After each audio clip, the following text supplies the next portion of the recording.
S ಮಕ್ಕಳೇ ಕೇಳಿ 57ನೇ ಪ್ರಶ್ನೆ ಮಕ್ಕಳೇ 57ನೇ ಪ್ರಶ್ನೆಯ ಸಂಭಾವ್ಯ ಉತ್ತರವು ಏನಾಗಿರುತ್ತದೆ ಅಂದರೆ ಇದು 57ನೇ ಪ್ರಶ್ನೆಯ ಸಂಭಾವ್ಯ ಉತ್ತರ ಬಂದು ಏನಾಗಿರುತ್ತೆ ಎ ಆಗಿರುತ್ತೆ. ಎಸ್ 58ನೆಯ ಪ್ರಶ್ನೆ ಬಂದು ಕೇಳ್ರಿ. 58ನೆಯ ಪ್ರಶ್ನೆಯ ಉತ್ತರ ಮಕ್ಕಳೇ ನಿಮ್ಮ ಗಮನ ಇಲ್ಲೇ ಇರಲಿ, ಬೇರೆ ಕಡೆ ಹೋಗೋದು ಬೇಡ. ಇನ್ನೊಂದು 10 ನಿಮಿಷದಲ್ಲಿ 10 ಇಲ್ಲ 15 ನಿಮಿಷದಲ್ಲಿ ಎಲ್ಲ ಸಬ್ಜೆಕ್ಟ್ಗಳನ್ನ ಕವರ್ ಮಾಡೋಣ. ಈಗ 58ನೆಯ ಪ್ರಶ್ನೆಯ ಉತ್ತರವು ಏನಂತ ತಿಳ್ಕೊಳ್ಳೋಣ. 58ನೆಯ ಪ್ರಶ್ನೆಯ ಉತ್ತರ ಬಂದು ನೋಡಿ ಮಕ್ಕಳೇ ಡಿ ಆಗಿರುತ್ತೆ. ಏನಾಗಿರುತ್ತಪ್ಪ? ಡಿ ಆಗಿರುತ್ತೆ. Yes okay. ನಿಮ್ಮ ಎಲ್ಲ ಪ್ರಶ್ನೆಗಳಿಗೆ ನಿಮ್ಮ ಅಂಕಗಣಿತ ಮತ್ತು ಮಾನಸಿಕ ಸಾಮರ್ಥ್ಯದಲ್ಲಿ ನೀವು 58ಕ್ಕೆ 58 ತಗೊಂಡಿದ್ದೀರಿ ಅನ್ನೋದು ನನ್ನ ಒಂದು ಆಶಾಭಾವನೆ. ಅದರ ಜೊತೆಗೆ 59ನೆಯ ಪ್ರಶ್ನೆ ಯಾವುದು? 59ನೆಯ ಪ್ರಶ್ನೆಯ ಉತ್ತರ 59ನೆಯ ಪ್ರಶ್ನೆಯ ಉತ್ತರ ನೋಡೋಣ. 59ನೆಯ ಪ್ರಶ್ನೆಯ ಉತ್ತರ ಬಂದು 59ನೆಯ ಪ್ರಶ್ನೆಯ ಉತ್ತರ ಮಕ್ಕಳೇ ಇದು ಬಿ ಆಗಿರುತ್ತೆ. ಒಂದು ಸಂಪೂರ್ಣ ಕೋನವು ಇದಕ್ಕೆ ಸಮನಾಗಿರುತ್ತದೆ. ಅಂದ್ರೆ ಆನ್ಸರ್ ಏನಪ್ಪಾ? ಬಿನ ಏನಾಗಿರುತ್ತೆ? ಬಿ ಆಗಿರುತ್ತೆ. Yes you are right. ನೀವು ಏನು ಅನ್ಕೊಂಡಿದ್ರ ಅದು ನಿಮ್ದು ಸರಿಯಾದ ಉತ್ತರ. ಹಾಗಾಗಿ 50 ಅದೇ ರೀತಿಯಾಗಿ ನಿಮ್ಮ ಉತ್ತರ ಎಷ್ಟು ಏನಾಗಿರುತ್ತಪ್ಪ ಮಕ್ಕಳೇ? ನಿಮ್ಮ ಉತ್ತರ ಬಂದು ಏನಾಗಿರುತ್ತೆ? ಎಸ್ ಕೇಳ್ರಿ. 60ನೆಯ ಪ್ರಶ್ನೆಯ ಉತ್ತರ ಬಂದು ನಿಮ್ದು 60ನೆಯ ಪ್ರಶ್ನೆಯ ಉತ್ತರ ಬಂದು ಕೇಳ್ರಿ. ಎಸ್ ಎಸ್ ಕೇಳ್ರಿ. ಓಕೆ ಬಿಡ್ರಿ. 60ನೆಯ ಪ್ರಶ್ನೆಯ ಉತ್ತರ ಎಸ್ 60ನೇ ಪ್ರಶ್ನೆಯ ಉತ್ತರ ಬಂದು ಕೇಳ್ರಿ ಮಕ್ಕಳೇ, ಇಲ್ಲೇ ಇರಲಿ ಗಮನ. 60ನೇ ಪ್ರಶ್ನೆಯ ಉತ್ತರ ಬಂದು 60ನೆಯ ಪ್ರಶ್ನೆಯ ಉತ್ತರ ಬಂದು ಕೇಳ್ರಿ. Yes okay. 60ನೇ ಪ್ರಶ್ನೆಯ ಉತ್ತರ ಬಂದು ಏನಾಗಿರುತ್ತೆ ಅಂದ್ರೆ ಏನಾಗಿರುತ್ತಪ್ಪ ನೋಡಿ ಕೇಳಿ, ಎ ಆಗಿರುತ್ತೆ. ಎಸ್ ಏನಾಗಿರುತ್ತೆ? 60ನೇ ಪ್ರಶ್ನೆಯ ಉತ್ತರ ಬಂದು ಎ ಆಗಿರುತ್ತೆ. ಎಸ್ ನಮ್ಮ ಪ್ರಕಾರ ಏನಾಗಿದೆ ಅಂದ್ರೆ ವಿಡಿಯೋ ಮಾಡುವ ಸಂದರ್ಭದಲ್ಲಿ ಸ್ವಲ್ಪ ವೆರಿವೇಷನ್ ಅಂದ್ರೆ ಸ್ವಲ್ಪ ಸೇಕ್ ಆಗ್ತಿದೆ. ಅದನ್ನು ನೀವು ಗಮನಕ್ಕೆ ಇಟ್ಟುಕೊಳ್ಳದೆ ನೀವು ನಿಮ್ಮ ಪ್ರಶ್ನೆಯ ಉತ್ತರಕ್ಕೆ ಗಮನವಿರಲಿ.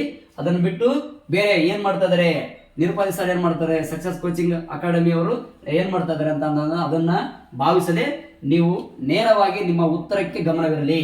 ಎಸ್ ಉತ್ತರಕ್ಕೆ ಅಂದ್ರೆ ಮತ್ತೆ ನೀವು ದಿಕ್ಕುಗಳಿಗೆ ಗಮನ ಕೊಟ್ಬಿಡ್ರಿ. ದಿಕ್ಕುಗಳಿಗೆ ಗಮನ ಕೊಡಬೇಡಿ, ನಿಮ್ಮ ಪ್ರಶ್ನೆಯ ಉತ್ತರಗಳಿಗೆ ನೀವು ಗಮನ ಕೊಡಿ. Yes okay. ಹಾಗಾದ್ರೆ ನಾವು ಇಲ್ಲಿ ಏನ್ ಮಾಡೋಣ? ಇಲ್ಲಿ ವಿಭಾಗ 3ರ ವಿಭಾಗದಲ್ಲಿ ಈಗ 3ರ ವಿಭಾಗದಲ್ಲಿ ನಮ್ಮ ಪ್ರಶ್ನೆಗಳನ್ನ ನೋಡೋಣ. ಸ್ವಲ್ಪ ಸಮಯವನ್ನು ತೆಗೆದುಕೊಂಡು ಮತ್ತೆ ಈ ಒಂದು ಪ್ಯಾಸೇಜ್ ಕನ್ನಡದ ಸವಿವರವನ್ನ ಸರಿಯಾಗಿ ತಿಳಿದುಕೊಳ್ಳೋಣ. ಥ್ಯಾಂಕ್ ಯು ಮಕ್ಕಳೇ. ಈಗ ನಾನು ಮತ್ತೆ ಕ್ಲಾಸಿಗೆ ಬರ್ತೀನಿ.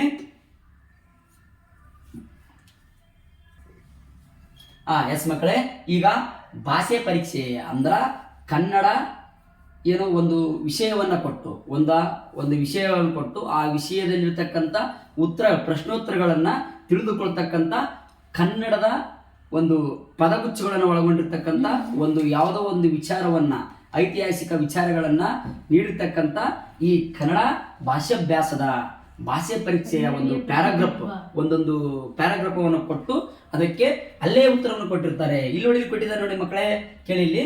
ಇದು ನಮ್ಮ ಸಕ್ಸಸ್ ನವೋದಯ ತರಬೇತಿ ಕೇಂದ್ರ ಸಿಂಧನೂರು.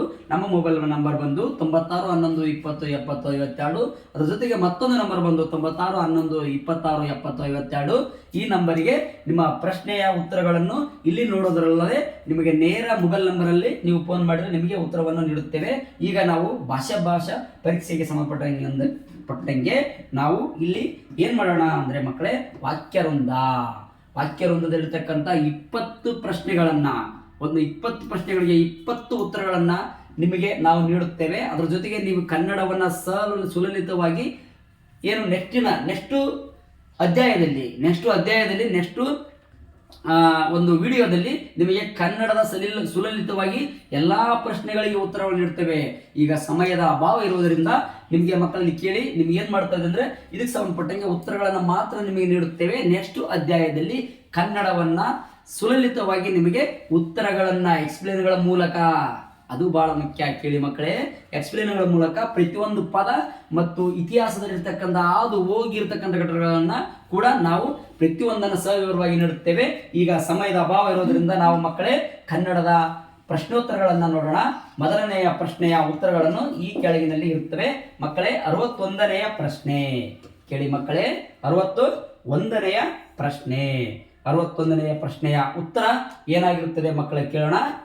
61ನೆಯ ಪ್ರಶ್ನೆಯ ಉತ್ತರ ಎಸ್, ನರ್ತಕಿಯು ದಪ್ಪ ಗಾಜಿನ ಸೀಸೆ ಹಿಂದೆ ಇರಲು ಕಾರಣ. ನರ್ತಕಿಯು ದಪ್ಪ ಗಾಜಿನ ಹಿಂದೆ ಇರಲು ಕಾರಣ. ನಮ್ಮ ಉತ್ತರ ಬಂದು ನೋಡಿ ಮಕ್ಕಿ, ಆಕೆ ಏನಾಗಿದ್ಲಂತ? ಪ್ರಸಿದ್ಧ ನರ್ತಕಿಯಾಗಿದ್ಲಂತ. ಆಕೆ ಏನಾಗಿದ್ಲಂತ? ಪ್ರಸಿದ್ಧ ನರ್ತಕಿಯಾಗಿದ್ಲು. ನರ್ತಕಿ ಅಂದ್ರೆ ಏನು? ನಾಟ್ಯ ಮಾಡುವವಳು, ನಾಟ್ಯ ಮಯೂರಿ ಅಂತೀವಲ್ಲ, ನಾಟ್ಯ ಮಾಡುವವಳು. S, okay. ಅದೇ ರೀತಿಯಾಗಿ ಮಕ್ಕಳೇ ನಾವು 62ನೆಯ ಪ್ರಶ್ನೆ, ಯಾವ ಪ್ರಶ್ನೆ? 62ನೆಯ ಪ್ರಶ್ನೆಯನ್ನು ವೀಕ್ಷಿಸುವಾಗ ಮತ್ತೆ ನಿಮಗೆ ಕೀ ಉತ್ತರವನ್ನು ನೀವು ತೆಗೆದುಕೊಳ್ಳುವಾಗ 62ನೆಯ ಪ್ರಶ್ನೆಯ ಉತ್ತರ ಏನದು? ಪದಕಗಳು. ಪದಕಗಳು ಯಾವುದರ ಭಾಗ? ನೋಡಿ ಮಕ್ಕಳೇ, ಪದಕಗಳು ಯಾವುದರ ಭಾಗ ಅಂತಂದು ಕನ್ನಡದಲ್ಲಿ ಕೇಳಿದಾನೆ. ಕನ್ನಡದ ಪ್ರಶ್ನೆಯ ಉತ್ತರ ಬಂದು ಪದಕಗಳು ಯಾವುದರ ಭಾಗ? ಕಂಠಹಾರನ, ಬಳೆಗಳನ್ನ, ಮುಂಗೈ ಏನಪ್ಪಿದು ಕಡಗಗಳನ್ನ, ಅಥವಾ ಮೊಣಕೈ ತಾಗುತ್ತಿರುವ ಆಭರಣಗಳನ್ನ. ಪದಕಗಳು ಯಾವುದರ ಭಾಗ? ಕಂಠಹಾರ. ಏನ್ ಹೇಳ್ತಾ ಇದ್ರಿ? ಇದು ಕಂಠಹಾರ. ಇದು ಸಂಭಾವ್ಯ ಪ್ರಶ್ನೆದ ಒಂದು ಪ್ರಶ್ನೆಯೂ ಆಗಿರುತ್ತದೆ. ನೋಡೋಣ ಮಕ್ಕಳೇ, ಮುಂದೆ ನಾನು ಇದರ ಬಗ್ಗೆ ಸವಿವರವಾಗಿ ಕನ್ನಡದ ಈ ಒಂದು ಪ್ಯಾರಾಗ್ರಾಫ್ ಏನು 4 ಪ್ಯಾರಾಗ್ರಾಫ್ಗಳ ಪ್ರತಿಯೊಂದು ಉತ್ತರಗಳನ್ನ ಅಲ್ಲಿ ನೋಡೋಣ. ಇವಾಗ ನಾವು ಅದು ಉತ್ತರಗಳನ್ನ ಮಾತ್ರ ನೋಡ್ಕೊಂತ ಹೋಗೋಣ ಮಕ್ಕಳೇ. ಕೇಳಿ ಈಗ 63ನೆಯ ಪ್ರಶ್ನೆ. ನೋಡಿ ಮಕ್ಕಳೇ, 63ನೆಯ ಪ್ರಶ್ನೆಯ ಉತ್ತರ ಏನಾಗಿರುತ್ತದೆ? 63ನೇ ಪ್ರಶ್ನೆಯ ಉತ್ತರ ಏನಾಗಿರುತ್ತದೆ ಅಂದ್ರೆ ಕೇಳಿ. ಇಲ್ಲಿ 63ನೆಯ ಪ್ರಶ್ನೆಯ ಉತ್ತರ ಎಸ್, 63ನೇ ಪ್ರಶ್ನೆಯ ಉತ್ತರ ಏನಾಗಿರುತ್ತದೆ ಅಂದರೆ ಇಲ್ಲಿ ಕೇಳಿ ಮಕ್ಕಳೇ, ಇದು ಸಿ ಆಗಿರುತ್ತದೆ. ಏನಾಗಿರುತ್ತದೆ? ಸಿ ಆಗಿರುತ್ತದೆ. 64ನೆಯ ಪ್ರಶ್ನೆಯ ಉತ್ತರ ಇಲ್ಲಿ 64ನೆಯ ಪ್ರಶ್ನೆಯ ಉತ್ತರವೇನಾಗಿರುತ್ತದೆ ಅಂದರೆ ಇಲ್ಲಿ ಏನ್ ಕೊಟ್ಟಿದ್ದಾನೆ? ಕೆಳಗಿನವುಗಳಲ್ಲಿ ನಿರ್ಭಯ. ನಿರ್ಭಯ ಅಂದ್ರೆ ಭಯ ಇಲ್ಲದವುದು.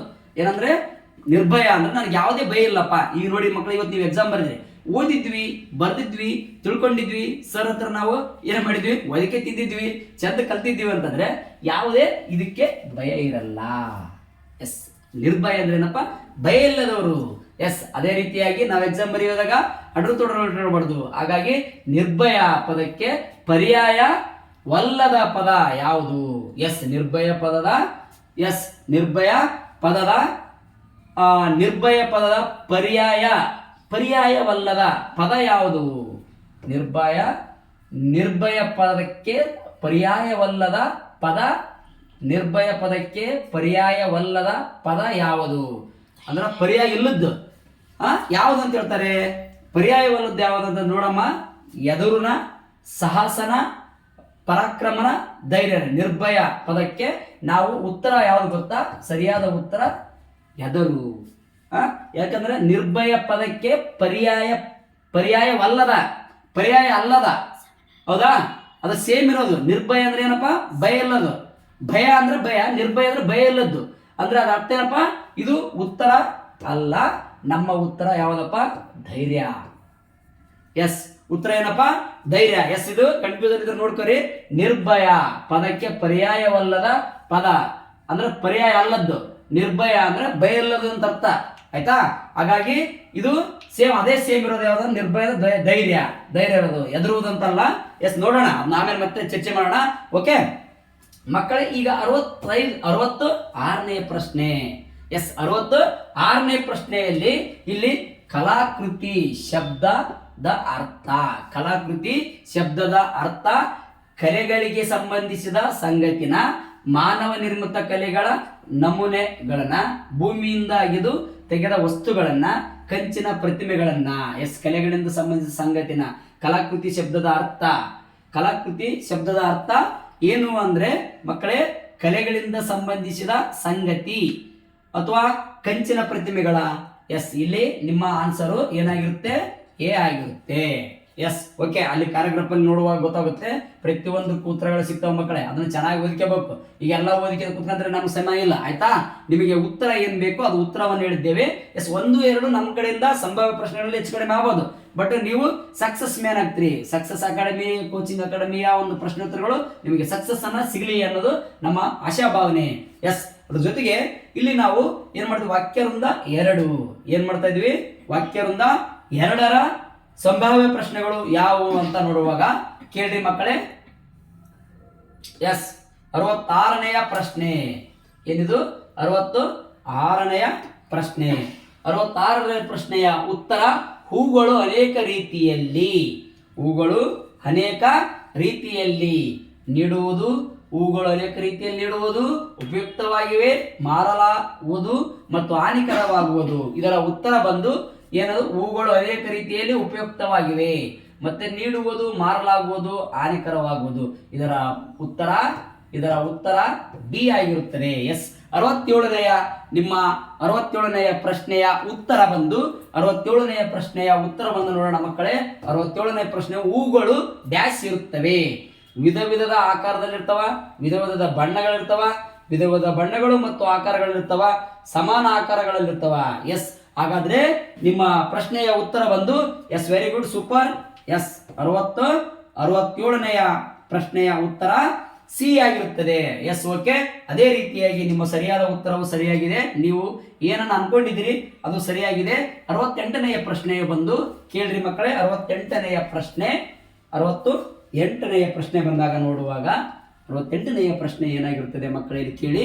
68ನೆಯ ಪ್ರಶ್ನೆಗಳು ಏನಾಗಿರುತ್ತದೆ ಅಂದ್ರೆ, ಪ್ರಶ್ನೆ ಬಂದು ಹೂಗಳ ವ್ಯಾವಹಾರಿಕ ಉಪಯೋಗಗಳು. ಹೂಗಳ ವ್ಯಾವಹಾರಿಕ ಉಪಯೋಗಗಳು ಬಂದಾಗ ಆನ್ಸರ್ ಬಂದಾಗ ಟೀ, ಸುಗಂಧ ದ್ರವ್ಯಗಳು ಮತ್ತು ಅಲಂಕಾರಿಕ ಪ್ರಸಾದಗಳ ತಯಾರಿಕೆ. ಉತ್ತರ ಏನಾಗಿರುತ್ತದೆ? ಎ ಆಗಿರುತ್ತದೆ. Yes, okay. ಅದ್ರ ಜೊತೆಗೆ ಮತ್ತೆ 69ನೆಯ ಪ್ರಶ್ನೆ ಬಂದಾಗ ಏನ್ ಮಕ್ಕಳೇ? 69ನೆಯ ಪ್ರಶ್ನೆ ಬಂದಾಗ ನೋಡಿ, ಇಲ್ಲೇ ಇರಬೇಕು ಗಮನ, ಯಾ ಕಡೆ ಹೋಗಂತಿಲ್ಲ. ಡ್ಯಾಶ್ ಹೂಗಳನ್ನು ಔಷಧಿಗಳನ್ನು ತಯಾರಿಸಲು ಉಪಯೋಗಿಸ್ತಾರೆ. ಅಂದ್ರೆ ಹೂಗಳನ್ನ ಔಷಧಿಗಳು ತಯಾರು ಮಾಡಕ ಉಪಯೋಗಿಸ್ತಾರ. ಎಲ್ಲಾನ ಅಥವಾ ಕೆಲವನ್ನ ಅಥವಾ ವರ್ಣರಂಜಿತವಾದ ಅಥವಾ ಬಣ್ಣಗಳನ್ನ. ಇದರ ಸರಿಯಾದ ಉತ್ತರವನ್ನು ನೋಡೋಣ ಮಕ್ಕಳೇ. ಕೇಳಿ. ಇದು ಕೆಲವುಗಳನ್ನ ಮಾತ್ರ ಉಪಯೋಗವಾಗ್ತವೆ ಔಷಧಿಗೆ, ಎಲ್ಲವೂ ಉಪಯೋಗ ಆಗಲ್ಲ. Yes, you're right. ನೀವು ಏನು ಯೋಚಿಸಿದ್ರಿ ಅದು ನಿಮ್ಮ ಉತ್ತರ ಸರಿಯಾಗಿದೆ. ಅದೇ ರೀತಿಯಾಗಿ ನಾವು 70ನೆಯ ಪ್ರಶ್ನೆ ಬಂದಾಗ ಪರಿಣಾಮದ ಪದದ ಅರ್ಥ ಅಂದ್ರೆ, ಪರಿಣಾಮ ಏನೋ ಒಂದು ಘಟನೆ ನಡೆದಾಗ ಅದು ನೋವಾಗಿರ್ತಕ್ಕಂಥ ಒಂದು ಪರಿಣಾಮ ಪದದ ಅರ್ಥವನ್ನು ಏನು ಕೊಡ್ತದೆ ಅಂದ್ರೆ, ಕೇಳಿ ಮಕ್ಕಳೇ. ಪರಿಣಾಮ ಪದದ ಅರ್ಥ ಬಲನ, ಪ್ರಭಾವನ, ಕಾರ್ಯರ, ಗುದ್ದರ. ಎಸ್, ಪರಿಣಾಮ ನೋಡಿ ಎಷ್ಟು ಅರ್ಥಪೂರ್ಣವಾಗಿ ಕೊಟ್ಟಿದ್ದಾನೆ. ಪರಿಣಾಮ ಅಂದ್ರೆ ಏನಪ್ಪಾ? ಪ್ರಭಾವ ಬೀರತಕ್ಕಂಥ ಒಂದು ವಿಷಯವನ್ನ ನಾವು ಪರಿಣಾಮ ಅಂತಂದು ಹೇಳ್ತೇವೆ. Yes, you're right. ಅದರ ಜೊತೆಗೆ ಈಗ ನಾವು ಕೇಳಿ ಮಕ್ಕಳೇ, ಈಗ ನಾವು ಮತ್ತೆ ಅದರ ಜೊತೆಗೆ ವಾಕ್ಯವೃಂದ 3 ನೋಡೋಣ. ವಾಕ್ಯವೃಂದ 3 ಬಂದಾಗ ನಮ್ಮ ಪ್ರಶ್ನೆಗಳು ಬಹಳ ಸರಳವಾಗಿದ್ದಾವೆ. ಎಲ್ಲ ನಾವು ನೋಡುವ ಪ್ರಕಾರ ಇಲ್ಲಿವರೆಗೆ ನಾವು ನೋಡಿರ್ತಕ್ಕಂಥ ಎಲ್ಲ ಪ್ರಶ್ನೋತ್ತರಗಳನ್ನು ನೋಡಿದಾಗ ಈ ವರ್ಷದ ಪ್ರಶ್ನೆ ಪತ್ರಿಕೆ ಬಹಳ ಸುಲಲಿತವಾಗಿದೆ, ಬಹಳ ಅರ್ಥಗರ್ಭಿತವಾಗಿದೆ ಮತ್ತು ಬಹಳ ಕಠಿಣವಾದ ಪ್ರಶ್ನೆಗಳಿಲ್ಲ. ಹಾಗಾಗಿ ಎಲ್ಲ ಮಕ್ಕಳು ನಮ್ಮ ಆಸೆ ಪ್ರಕಾರ ಕರ್ನಾಟಕದಲ್ಲಿರ್ತಕ್ಕಂಥ, ಭಾರತದಲ್ಲಿರ್ತಕ್ಕಂಥ ಎಲ್ಲ ಮಕ್ಕಳು ಪಾಸ್ ಆಗಲಿ ಮತ್ತು ಆದಷ್ಟು ಎಲ್ಲ ಮಕ್ಕಳು ಬುದ್ಧಿವಂತರಾಗಲಿ ಅನ್ನೋದು ನಮ್ಮ ಸಕ್ಸಸ್ ಕೋಚಿಂಗ್ ಅಕಾಡೆಮಿಯ ಆಶಯ. ಅದರ ಜೊತೆಗೆ ಈಗ 71ನೇ ಪ್ರಶ್ನೆ ಏನಾಗಿರುತ್ತದೆ? 71ನೆಯ ಪ್ರಶ್ನೆ ಏನಾಗಿರುತ್ತದೆ? ಪ್ರಶ್ನೆ ಏನು ನೋಡೋಣ. ಫಸ್ಟ್, ದೊಡ್ಡ ಗಾತ್ರದ ಏನಪ್ಪದ ಪಾಂಡಾಗಳನ್ನು ಮೃಗಾಲಯದಲ್ಲಿ ಸಂರಕ್ಷಿಸುವುದು ತುಂಬಾ ಕಠಿಣ ಏಕೆ? ಎಸ್, ಏನು ಪಾಂಡಾಗಳನ್ನು ಮೃಗಾಲಯದಲ್ಲಿ ಸಂರಕ್ಷಿಸುವುದು ತುಂಬಾ ಕಠಿಣ ಏಕೆ? ಎಸ್, ಅದ್ರ ಉತ್ತರ ಏನಾಗಿರುತ್ತೆ ನೋಡೋಣ. ಇಲ್ಲಿ ನಮಗೆ ಉತ್ತರ ಏನಂತ ಗೊತ್ತಾಗ್ತದೆ. ಅವುಗಳಿಗೆ ಆಹಾರ ಸರಬರಾಜು ಮಾಡುವುದು ತುಂಬಾ ಕಷ್ಟ. ನಮ್ಮ ಉತ್ತರ ಏನಾಗಿರ್ತದೆ? ಅವುಗಳಿಗೆ ಅಂದ್ರೆ ಮೃಗಾಲಯದಲ್ಲಿರ್ತಕ್ಕಂಥ ಪ್ರಾಣಿಗಳಿಗೆ ನಾವು ಆಹಾರವನ್ನ ಕಳಿಸುವುದು ಅಥವಾ ಇಡುವುದು ಬಹಳ ಕಷ್ಟದ ವಿಷಯ. ಜೊತೆಗೆ ಈಗ ನಮ್ದು ಪ್ರಶ್ನೆ 70 ಎಷ್ಟಪ್ಪ ಮಕ್ಕಳೇ? 72ನೇ ಪ್ರಶ್ನೆ. 72ನೆಯ ಪ್ರಶ್ನೆ ಏನಾಗಿರುತ್ತೆ ಕೇಳಿ. 72ನೆಯ ಪ್ರಶ್ನೆ ಬಂದು ಎಸ್, ದೊಡ್ಡ ಗಾತ್ರದ ಪಾಂಡಾಗಳ ಮುಖ್ಯ ಆಹಾರ ಯಾವುದು? ದೊಡ್ಡ ಗಾತ್ರದ ಪಾಂಡಾಗಳ ಮುಖ್ಯ ಆಹಾರ ಯಾವುದು ಅಂತ ಕೇಳಿದ್ದಾರೆ. ಎಸ್, ನೀವು ಕನ್ನಡವನ್ನ ಬಹಳ ಚೆನ್ನಾಗಿ ಓದ್ಕೊಂಡಿದ್ದೀರಿ, ಬಹಳ ಚೆನ್ನಾಗಿ ತಿಳ್ಕೊಂಡಿದ್ದೀರಿ. ಅಂದ್ರೆ ನಿಮ್ಮ ಸರಿಯಾದ ಉತ್ತರ ಬಂದು ಬಿದಿರಿನ ಮರಗಳು ಅಲ್ಲ, ಬಿದಿರಿನ ಎಲೆಗಳು ಅಲ್ಲ, ಹಸಿರೆಲೆಗಳು ಮತ್ತು ಹುಲ್ಲುಗಳು ಅಲ್ಲ. ನಿಮ್ಮ ಉತ್ತರ ಬಂದು ಏನಾಗಿರುತ್ತದೆ? ಬಿದಿರಿನ ಚಿಗುರುಗಳು. ಏನಾಗಿರುತ್ತೆ? ಬಿದಿರಿನ ಚಿಗುರುಗಳಾಗಿರುತ್ತೆ. ಅದೇ ರೀತಿಯಾಗಿ 73ನೆಯ ಪ್ರಶ್ನೆ ಏನಾಗಿರುತ್ತೆ? 73ನೆಯ ಪ್ರಶ್ನೆ. S, okay. 73ನೇ ಪ್ರಶ್ನೆ ಏನಾಗಿರ್ತದೆ ಮಕ್ಕಳೇ? ಲಾಸ್ಟ್ ಇನ್ನೊಂದು ಪ್ಯಾರಾಗ್ರಾಫ್ ಮುಗಿದ್ರೆ ಇಡೀ ಕ್ವಶನ್ ಪೇಪರ್ ಮುಗಿದಂಗೆ 73ನೇ ಪ್ರಶ್ನೆಯಲ್ಲಿ ಏನಾಗಿರುತ್ತೆ? ಈ ಅಪೂರ್ವ ಪ್ರಾಣಿ ಸಂತತಿ ನಶಿಸುತ್ತಿರಲು ಕಾರಣವೇನು? ಅಪೂರ್ವ ಪ್ರಾಣಿ ಸಂತತಿ ನಶಿಸಲು ಅಂದ್ರೆ ಕಡಿಮೆಯಾಗಲು, ಕಳೆದು ಹೋಗಲು ಕಾರಣ ಏನು ಅಂತ ನೋಡುವಾಗ ಇಲ್ಲಿ ನಮ್ಮ ಸರಿಯಾದ ಉತ್ತರವನ್ನು ಏನಂತಂದ್ರೆ ನೋಡೋಣ. ಸರಿಯಾದ ಉತ್ತರ ಬಂದು ಏನ್ ಹೇಳ್ತದೆ? ಹೆಚ್ಚಿನ ಸಂಖ್ಯೆಯಲ್ಲಿ ಬೇಟೆಯಾಡುವುದು ಮತ್ತು ಅವುಗಳ ನೈಸರ್ಗಿಕ ಆವಾಸ ಸ್ಥಾನಗಳನ್ನು ನಾಶ. ಏನ್ ಹೇಳ್ತದೆ? ಉತ್ತರ ಬಂದು ಬಿ, ಹೆಚ್ಚಿನ ಸಂಖ್ಯೆಯಲ್ಲಿ ಬೇಟೆಯಾಡುವುದು ಮತ್ತು ಅವುಗಳ ನೈಸರ್ಗಿಕ ಆವಾಸ ಸ್ಥಾನಗಳನ್ನು ನಾಶ ಮಾಡುತ್ತಿರುವುದು. Yes, you are right. ಸರಿಯಾದ ಉತ್ತರವನ್ನ ನಮ್ಮ ಸಂಭಾವ್ಯ ಪ್ರಶ್ನೆಗಳಲ್ಲಿ ನಾವು ತಿಳಿದುಕೊಂಡಿದ್ದೇವೆ. ಅದ್ರ ಜೊತೆಗೆ 74ನೆಯ ಪ್ರಶ್ನೆ ಬಂದು 74ನೇ ಪ್ರಶ್ನೆ ಏನಂತ ತಿಳಿದುಕೊಳ್ಳೋಣ. ಕೆಳಗಿನವುಗಳಲ್ಲಿ ಯಾವುದು ವಿಶಾಲ ಪದದ ಅರ್ಥ? ನೋಡಿ ಮಕ್ಕಳೇ, ವಿಶಾಲ, ಬಹಳ ವಿಶಾಲ. ಏನ್ ಹೇಳ್ತೀವಿ ನಾವು? ಬಹಳ ದೊಡ್ಡದೈತಪ್ಪ, ಬಹಳ ದೊಡ್ಡದೈತಪ್ಪ ಅಂತ ಹೇಳ್ತೀವಲ್ಲ. ಆ ವಿಶಾಲ ಪದಕ್ಕೆ ಏನಪ್ಪ? ಏನು? ದೊಡ್ಡದನ, ಹೆಚ್ಚುನ, ಕಡಿಮೆನ, ನೀಲನ? ಇದು ಸರಿಯಾದ ಉತ್ತರವನ್ನು ಬಂದಾಗ, ವಿಶಾಲ ಪದದ ಅರ್ಥ ಬಂದಾಗ ನೀವು ಏನ್ ಹೇಳ್ತೀರಿ? ವಿಶಾಲ. ಎಸ್, ನೀಲ. ನೀಲ ಅಂದ್ರೆ ಏನಾಗುತ್ತೆ? ಅಲ್ಲ, ನೀಲ ಅಂದ್ರೆ ಏನಾಗುತ್ತೆ? ನಿಲ. ನಿರರ್ತಕ್ಕಂಥ ಪ್ರಶ್ನೆ ವಿಶಾಲ. ಬಟ್ ಏನಾಗುತ್ತೆ ಇಲ್ಲಿ? ವಿಶಾಲ ಅಂದ್ರೆ ಏನಪ್ಪ? ನಮ್ದು ಉತ್ತರ ನೋಡ್ರಿ ಮಕ್ಕಳೇ, ಬಹಳ ಹುಷಾರಾಗಿರ್ಬೇಕು. ವಿಶಾಲ ಅಂದ್ರ ಶಬ್ದದ ಪದದ ಅರ್ಥ ದೊಡ್ಡದು, ಹೆಚ್ಚು. ಆಯ್ತಾ? ನಾವೇನ್ ಮಾಡ್ತೀವಿ ಇಲ್ಲಿ? ದೊಡ್ಡದು. ವಿಶಾಲ ಅಂದ್ರೆ ಏನು? ದೊಡ್ಡದು. ಎಸ್, ಹೆಚ್ಚು. ಹೆಚ್ಚು ಅಂತ ಬರಲ್ಲ, ಅದು ಸರಿಯಾದ ಪದ ವಿಶಾಲಕ್ಕೆ. ವಿಶಾಲಕ್ಕೆ ಬರೋದು ಏನ್ ಹೇಳ್ತಿರ್ತದೆ? ದೊಡ್ಡ, ಬಹಳ ದೊಡ್ಡ ಅಲ್ಲ. ಹೌದಲ್ವಾ? Yes, okay. ಅದು ಹೆಚ್ಚು ಕಡಿಮೆ ಆಗ್ತಿರ್ತದಲ್ಲ. ಓಕೆ, ವೆರಿ ಗುಡ್, ಸೂಪರ್ ಮಕ್ಕಳೇ. ಈ ನಿಮ್ಮ ಉತ್ತರ ಏನಾಗಿರುತ್ತೆ ನೋಡಿ, ಕೇಳಿ. ಹೆಚ್ಚಾಗಿರುತ್ತೆ. ಏನಾಗಿರುತ್ತೆ? ಏನಾಗಿರುತ್ತೆ ಕೇಳಿ. ವಿಶಾಲ. ಕೆಳಗಿನಲ್ಲಿ ಯಾವುದು ವಿಶಾಲ ಶಬ್ದದ ವಿರುದ್ಧ ಪದ, ಅಪೋಸಿಟ್ ಪದ ಹೇಳಿದ್ದಾರೆ ಅವರು. ಎಸ್, ನಾವು ಕನ್ಫ್ಯೂಸ್ ಮಾಡ್ಕೊಂಡಿದ್ದೀವಿ. ಕೇಳ್ರಿ, ಉತ್ತರ ಏನಪ್ಪಾ ಅಂದ್ರೆ ಅದು ಅಪೋಸಿಟ್ ವರ್ಡ್, ವಿರುದ್ಧಾರ್ಥಕ ಶಬ್ದ ಅಂತ ಹೇಳ್ತೀವಲ್ಲ ಅದು. ಆಯ್ತಾ? ವಿಶಾಲ ಪದದ ವಿರುದ್ಧ ಪದ. ವಿರುದ್ಧ ಪದ ಏನಾಗುತ್ತಪ್ಪ? ನಮ್ದು ಕಡಿಮೆ. ಏನಾಗುತ್ತೆ ಮಕ್ಕಳೇ? ಕಡಿಮೆ. ಎಸ್, ನಾವು ಕೂಡ ಕನ್ಫ್ಯೂಸ್ ಆಗಿಬಿಟ್ಟಿದ್ವಿ ನೋಡ್ರಿ. Yes, okay. ಏನಾಗುತ್ತೆ? ಕಡಿಮೆ. ಅದೇ ನೀವು ವಿಶಾಲ ಪದದ ಸಮಾನಾರ್ಥಕ ಪದ ಅಂತಂದ್ರೆ ನಾವು ಹೇಳ್ಬೋದಿತ್ತು. ಹೌದಾ? ಇದು ಕಡಿಮೆ. Yes, okay, done. ಈಗ 75ನೆಯ ಪ್ರಶ್ನೆ. 75ನೆಯ ಪ್ರಶ್ನೆ, ಕನ್ನಡದ 75ನೆಯ ಪ್ರಶ್ನೆ ಯಾವುದು? ಮೃಗಾಲಯವು ಡ್ಯಾಶ್. ಏನಾಗಿರುತ್ತೆ? ಮೃಗಾಲಯವು ಡ್ಯಾಶ್ ಏನಾಗಿರುತ್ತೆ? ಪಕ್ಷಿಗಳನ್ನು ಪಂಜರಗಳಲ್ಲಿ ಬಂಧಿಸಿಡುವುದು ಸ್ಥಳ, ಪ್ರಾಣಿಗಳು ಆಹಾರ ಸೇವಿಸಿ ವಿಶ್ರಾಂತಿ ಪಡೆಯುವ ಸ್ಥಳ, ಮಕ್ಕಳು ಪ್ರಾಣಿಗಳಿಗೆ ಮನರಂಜನೆ ನೀಡುವ ಹೋಗುವ ಸ್ಥಳ, ಪ್ರಾಣಿ ಮತ್ತು ಪಕ್ಷಿಗಳನ್ನು ಬೋನುಗಳಲ್ಲಿ ಪಂಜರಗಳಲ್ಲೂ ಇಡುವ ಸ್ಥಳ. ಎಸ್, ಹಾಗಾದ್ರೆ ಉತ್ತರ ಯಾವುದು? ಎಸ್, ನಮ್ಮ ಪ್ರಕಾರ ಸಂಭಾವ್ಯ ಪ್ರಶ್ನೆಗಳಲ್ಲಿ ಇದೇನಾಗಿರುತ್ತೆ? ಡಿ ಆಗಿರುತ್ತೆ. ಓಕೆ ಮಕ್ಕಳೇ? ಓಕೆ, ಬನ್ನಿ ಲಾಸ್ಟ್ ಪ್ಯಾರಾಗ್ರಾಫ್ ನೋಡ್ಕೊಂಡ್ಬಿಡೋಣ. ಅದೊಂದು ಪ್ರಶ್ನೆಗಳನ್ನು ನೋಡಿದ್ರೆ ಒಂದು ವ್ಯವಸ್ಥಾಪೂರ್ವಕವಾಗಿ ನಿಮ್ಗೆ ಎಷ್ಟು ಅಂಕಗಳು ಬಂದವು ಅಂತ ಗೊತ್ತಾಗುತ್ತೆ. ಅದ್ರ ಜೊತೆಗೆ ನೀವು ಆಲ್ರೆಡಿ ಈಗ ಖುಷಿಯಿಂದ ಇದೀರಿ. ಇವತ್ತು ಏನ್ ಮಾಡಿದ್ರ? ಪ್ರಶ್ನೆಗಳಿಗೆ ಉತ್ತರಗಳನ್ನು ಬರೆದ ಜೊತೆಗೆ ನಿಮ್ಮ ಜೀವನದ ಒಂದು ಮಟ್ಟವನ್ನು ಏರಲು ನೀವು ಸಿದ್ಧರಾಗಿದ್ದೀರಿ. ಎಸ್, ಹಾಗೆ ಕೇಳಿ ಮಕ್ಕಳೇ, ಇಲ್ಲಿ ವಾಕ್ಯವೃಂದ ಏನ್ ಹೇಳ್ತದೆ? ವಾಕ್ಯವೃಂದ 4 ಏನ್ ಹೇಳ್ತದೆ? ವಾಕ್ಯವೃಂದ 4. ಈ ವಾಕ್ಯವೃಂದದಲ್ಲಿ ನಿಮ್ಮ ಪ್ರಶ್ನೆಯ ಉತ್ತರಗಳು ಯಾವುವು ಬರ್ತವೆ ನೋಡೋಣ ಮಕ್ಕಳೇ. ಇಲ್ಲಿ 76ನೆಯ ಪ್ರಶ್ನೆ. ಯಾವ ಪ್ರಶ್ನೆ? 76ನೆಯ ಪ್ರಶ್ನೆ. ಎಸ್, 76ನೆಯ ಪ್ರಶ್ನೆ ಬಂದು ಕೇಳಿ ಮಕ್ಕಳೇ. ಎಸ್, ಉಡುಗೊರೆ 70 ಏನದು? 76ನೇ ಪ್ರಶ್ನೆ. ಸೋನಂ ಡ್ಯಾಶ್ ಜೊತೆ ಅಂಗಡಿಗೆ ಹೋಗಿದ್ದಳು. ಸೋನಂ ಏನ್ ಮಾಡಿದ್ದಂತಕ್ಕೆ? ಡ್ಯಾಶ್ ಜೊತೆ ಅಂದ್ರೆ ಯಾರ ಜೊತೆ ಹೋಗಿದ್ಲು? ಅರ್ಥ, ಸೋನಮ್ಮ ಡ್ಯಾಶ್ ಜೊತೆ ಅಂಗಡಿಗೆ ಹೋಗಿದ್ದಳು. ಅಂದ್ರೆ ಯಾರ ಜೊತೆ ಹೋಗಿದ್ಲು? ಸೋನಮ್ ಯಾರ ಜೊತೆ ಹೋಗಿದ್ಲಂತಪ್ಪ ನೋಡೋಣ. ಎಸ್, ಆಕೆ ಯಾರ ಜೊತೆ ಹೋಗಿದ್ಲಪ್ಪ? ಯಾರ ಜೊತೆ ಹೋಗಿದ್ಲು? ಅಪ್ಪನ ಜೊತೆ ಹೋಗಿದ್ಲು. ಏನ್ ಮಾಡಿದ್ಲು ಸೋನಮ್? ಏನ್ ಮಾಡಿದ್ಲು? ಅಪ್ಪನ ಜೊತೆ ಎಲ್ಲಿಗೆ ಹೋಗಿದ್ಲಪ್ಪ? ಅಂಗಡಿಗೆ ಹೋಗಿದ್ದು. ಎಸ್, ರೈಟ್ ಅಲ್ವಾ? Yes, okay. ಈಗ 77ನೇ ಪ್ರಶ್ನೆ ಬಂದಾಗ ನೋಡೋಣ. ಆಯ್ತು, 77ನೇ ಪ್ರಶ್ನೆ ಕೇಳಿ. 77 ಸೋನಮ್ಮ ಒಳೆಯುವ ಡ್ಯಾಶ್ ಸೈಕಲ್ ಅನ್ನು ಅಂಗಡಿಯಲ್ಲಿ ನೋಡಿ ಆಕರ್ಷಿತಳಾದಳು. ಅಂದ್ರೆ ಮಿಂಚುತಕ್ಕಂಥ ಈ ಬಂಗಾರ ಮತ್ತು ನಮ್ಮ ವಜ್ರ ವೈಡೂರ್ಯಗಳನ್ನು ಮಿಂಚ್ತಾವಲ್ಲ, ಅದು ನೋಡಿ ನಾವೇನ್ ಮಾಡ್ತೀವಿ, ನಮ್ಗೆ ಅದು ಬೇಕು ಅಂತ ನಾವು ಆಸೆ ಪಡ್ತೀವಲ್ಲ. ಅದ್ರಾಗೆ ಇಲ್ಲಿ ಸೋನಮ್ ಏನ್ ಮಾಡ್ತಾಳ, ಒಂದು ಮಗು ಏನ್ ಮಾಡ್ತದೆ, ಸೋನಮ್ ಎಂಬ ಮಗು ಏನ್ ಮಾಡ್ತದೆ, ಡ್ಯಾಶ್ ಸೈಕಲ್ ಅನ್ನು ಅಂಗಡಿಯಲ್ಲಿ ನೋಡಿ ಆಕರ್ಷಿಸಿದ್ಲು. ಅದು ಯಾವ ಬಣ್ಣ ಅಂತ ಕೇಳಿದಾರೆ ಇಲ್ಲಿ, ಹೌದಾ? ಅದು ಯಾವ ಬಣ್ಣ ಅದು ಅಂತ ಕೇಳಿದ್ದಾರೆ. ಈಗ ನಮ್ಮ ಸರಿಯಾದ ಉತ್ತರವನ್ನು ನೋಡೋಣ ಮಕ್ಕಳೇ. ಕೇಳ್ರಿ, 77ನೆಯ ಪ್ರಶ್ನೆಯ ಉತ್ತರ ಯಾವ ಬಣ್ಣ? ಅದು ಕೆಂಪು ಬಣ್ಣ. ಯಾವುದು ಮಕ್ಕಳೇ? ಕೆಂಪು ಬಣ್ಣವಾಗಿರುತ್ತದೆ. Yes, okay. ಈಗ ನಾವು 78ನೆಯ ಪ್ರಶ್ನೆಯನ್ನು ವೀಕ್ಷಿಸುವ ಮೊದಲು ನಾವು ಸರಿಯಾಗಿ ಫಸ್ಟ್ ಇದೇನ್ ಮಾಡ್ಬೇಕು, ಸರಿಯಾಗಿ ನಾವು ಇಟ್ಕೋಬೇಕು. ಆಯ್ತಾ? ಓಕೆ, ಕೇಳಿ.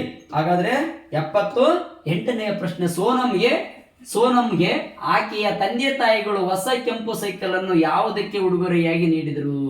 ಏನು ಹುಟ್ಟುಹಬ್ಬಕ್ಕನ, ಪರೀಕ್ಷೆಯಲ್ಲಿ ಗೆದ್ದದಕ್ಕನ, ಮತ್ತೆ ಏನಪ್ಪ ಮತ್ತೆ ಆಕೆಯನ್ನು ಇಷ್ಟಪಟ್ಟದ್ದಕ್ಕನ, ಅದು ನನಗೆ ಬೇಕೇ ಬೇಕಂತ ಹಠ ಮಾಡಿದ್ದಕ್ಕನ, ಯಾವುದಕ್ಕೆ? ಎಸ್, ಇದು 78ನೆಯ ಪ್ರಶ್ನೆಯ ಉತ್ತರ ಆಕೆಯ ಹುಟ್ಟು ಹಬ್ಬಕ್ಕೆ. ಎಸಾ? ಓಕೆ, ಇದ್ರ ಒಳಗಡೆ ಪ್ಯಾರಾಗ್ರಾಫ್ ನೋಡಿದ್ರೆ ಗೊತ್ತಾಗುತ್ತೆ, ಆಕೆಯ ಹುಟ್ಟು ಹಬ್ಬಕ್ಕೆ. ಎಸ್, ಓಕೆನಾ? ಎಸ್, ಹಾಗೆ ಅದೇ ರೀತಿಯಾಗಿ 79ನೆಯ ಪ್ರಶ್ನೆಯನ್ನು ವೀಕ್ಷಿಸೋಣ. 79ನೆಯ ಪ್ರಶ್ನೆ ಏನಾಗಿರುತ್ತದೆ? ನೀವು ಆಲೋಚಿಸಿದ ಪ್ರಕಾರ ಸೋನಮ್ ತನ್ನ ಸಂತೋಷವನ್ನು ಹೇಗೆ ವ್ಯಕ್ತಪಡಿಸಿದ್ಲು, ಅಂದ್ರೆ ಹೊರ ಹಾಕಿದ್ಲು, ಖುಷಿನ ಹೆಂಗ ಇದು ಮಾಡಿದ್ಲು, ಹುಟ್ಟುಹಬ್ಬನ ನಮ್ದೇ ಆದ ರೀತಿಯಲ್ಲಿ ಬಹಳ ವಿಜೃಂಭಣೆಯಿಂದ ಇಲ್ಲ ಸಿಂಪಲ್ ಆಗಿ ಹೆಂಗ್ ಮಾಡಿದ್ಲು ಸೋನಮ್ಮು, ಹೆಂಗ್ ಮಾಡಿದ್ಲು ಅನ್ನೋದನ್ನು ನಾವು ವೀಕ್ಷಿಸೋಣ. ಕೇಳ್ರಿ ಇಲ್ಲಿ ಮಕ್ಕಳೇ, ಈ ಸಂಭಾವ್ಯ ಪ್ರಶ್ನೆಯ ಉತ್ತರ, ಸೋನಮ್ ತನ್ನ ಸಂತೋಷವನ್ನು ಹೇಗೆ ವ್ಯಕ್ತಪಡಿದ್ಲು? ತಂದೆ ತಾಯಿಯರನ್ನು ಅಲಂಕರಿಸಿಕೊಂಡು, ತಾನೊಬ್ಬಕ್ಕೆ ರೆಡಿ ಆಗಲಿಲ್ಲ ಅಂತಕಿ ಸೋನಮ್ ಏನ್ ಮಾಡಿದಂತ, ತಾನು ಒಬ್ಬಕ್ಕೆ ರೆಡಿ ಆಗದೆ ಅಪ್ಪ ಅಮ್ಮನ ಕೂಡ ಬಟ್ಟೆಗಳು ಚಲೋ ಬಟ್ಟೆಗಳು ಹಾಕೊಂಡು ಎಲ್ಲಾ ಕಾರ್ಯಕ್ರಮವನ್ನ ತಂದೆಯೊಂದಿಗೆ ತಾಯಿಯೊಂದಿಗೆ ಮಾಡಿದಳು. ಆಪ್ಷನ್ಸ್ ಉತ್ತರ ಯಾವ್ದಪ್ಪ? Answer A. ಓಕೆನಾ? Yes, okay. ಈಗ ಲಾಸ್ಟ್ ನಿಮ್ಮ ಪ್ರಶ್ನೆ, ನಮ್ಮ ಉತ್ತರ ಕೇಳ್ರಿ.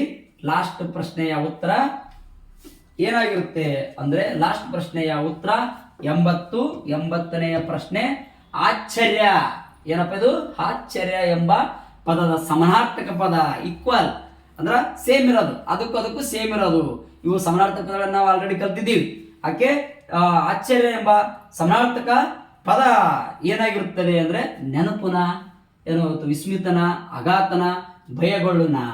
ಇಲ್ಲಿ ನೋಡಿ, ನಾವು ಏನ್ ಹೇಳ್ತೀವಿ, ಆಶ್ಚರ್ಯ ಆಗೋದು, ವಿಸ್ಮಿತ ಆಗೋದು, ಅಥವಾ ಏನು ಭಯಗೊಳ್ಳೋದು. ಆಶ್ಚರ್ಯ ಅಂದ್ರೆ ಏನಪ್ಪಾ ನಮ್ದು? ಕೇಳ್ರಿ, ವಿಸ್ಮಿತ. ಏನಾಗಿರುತ್ತೆ ಮಕ್ಕಳೇ? ವಿಸ್ಮಿತ ಅಂದ್ರ ಬಹಳ ದಿಗ್ಭ್ರಮೆಗೊಳ್ಳೋದು. ಎಸ್, ಇದು ಕೇಳಿ ಮಕ್ಕಳೇ, ನೀವು 80ಕ್ಕೆ 80 ಪ್ರಶ್ನೆಗಳನ್ನ ಸರಿಯಾದ ಸಮಯದಲ್ಲಿ ಸರಿಯಾದ ಟೈಮಿಗೆ ನೀವು ಬರೆದಿದ್ದರೆ ಆದರೆ ನಿಮ್ಮದು 100ಕ್ಕೆ 100% ನಿಮಗೆ ನವೋದಯ ಕಟ್ಟಿಟ್ಟ ಬುತ್ತಿ. ಅದ್ರ ಜೊತೆಗೆ ನಮ್ಮ ಸಕ್ಸಸ್ ನವೋದಯ ತರಬೇತಿ ಕೇಂದ್ರ ಸಿಂಧನೂರು 9611207052.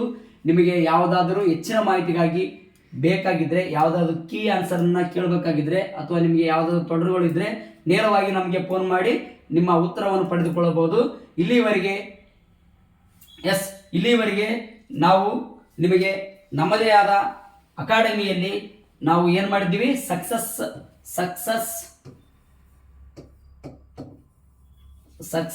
ನವೋದಯ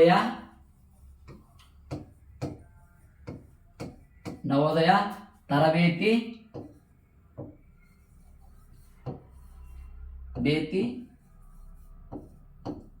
ಕೇಂದ್ರ ಸಿಂಧನೂರು ತರಬೇತಿ ಕೇಂದ್ರ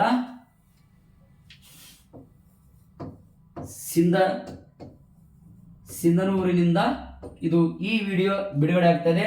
ನಮ್ಮ ದೂರವಾಣಿ ಸಂಖ್ಯೆ ಬಂದು 96 11 20 70 52. ಅದ್ರ ಜೊತೆಗೆ ಇನ್ನೊಂದು ನಂಬರ್ ಬಂದು 96 11 26 70 52. ಮಕ್ಕಳೇ, ಮಿಸ್ ಮಾಡದೆ, ನಿಮಗೆ ಕೀ ಉತ್ತರಗಳು ಬೇಕಾಗಿದ್ರೆ, ಇನ್ನೊಂದಿಷ್ಟು ಏನಾದರೂ ಗೊಂದಲಗಳಿದ್ರೆ ನೀವು ಈ ನಂಬರ್ಗೆ ಡಯಲ್ ಮಾಡಬಹುದು. ಹಾಗೆ ಮತ್ತೆ ನಮ್ಮ ಯೂಟ್ಯೂಬಲ್ಲಿ ಸಬ್ಸ್ಕ್ರೈಬ್ ಆಗ್ಬೋದು.